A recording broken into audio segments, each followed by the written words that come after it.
Ticket দেখতে চাওয়ায় মহিলা ticket পরীক্ষকের মুখে গরম ঘুগনি ছুঁড়ে মারলেন মহিলা রেলযাত্রী।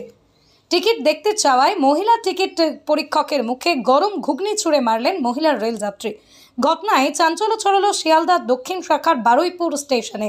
ঘটনায় রীতিমতো আতঙ্কে ও ভয়ে রয়েছেন মহিলা টিকিট পরীক্ষক।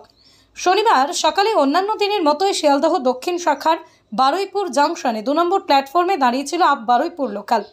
আর সেই লোকাল ট্রেনে লেডিস কম্পার্টমেন্টে টিকিট চেক করতে যান মহিলা টিকিট পরীক্ষক পূজা কুমারী। অভিযুক্ত মহিলার রেলযাত্রী ও তার আরও এক সঙ্গী সেই সময় লেডিস কম্পার্টমেন্টে বসে গরম ঘুগনি খাচ্ছিল।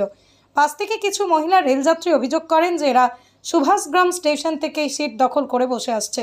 টিকিট পরীক্ষক ওই মহিলার টিকিট দেখতে চাইলে আচমকায় গরম ঘুগনি মহিলা টিকিট পরীক্ষককে পূজা কুমারীর মুখে গরম ঘুগনি ছুঁড়ে মারে। হতচকিত হয়ে পড়েন মহিলা টিকিট পরীক্ষক। একদিকে গরম ও অন্যদিকে চোখে মুখে ঘুগনি পড়ায় রীতিমতো ভয় ও কষ্টে আর্তনাদ করে ওঠেন। চোখ মুখ বিভৎস জ্বালা দিতে থাকে। ওই অবস্থাতেই কোনোভাবে চোখ মুখ মুছে ওই অভিযুক্ত মহিলা রেলযাত্রীকে সঙ্গে নিয়ে ট্রেন থেকে প্ল্যাটফর্মে নামালে আরপিএফের জওয়ান ঘটনাস্থলে চলে আসেন। অভিযুক্ত মহিলা রেলযাত্রীর নাম জানা গিয়েছে সাইদা বিবি, বাড়ি সুভাষগ্রাম এলাকায়। তার কাছে সুভাষগ্রাম থেকে শিয়ালদাহের বৈধ টিকিট থাকলেও বারুইপুরে আসার কোনো বৈধ টিকিট ছিল না।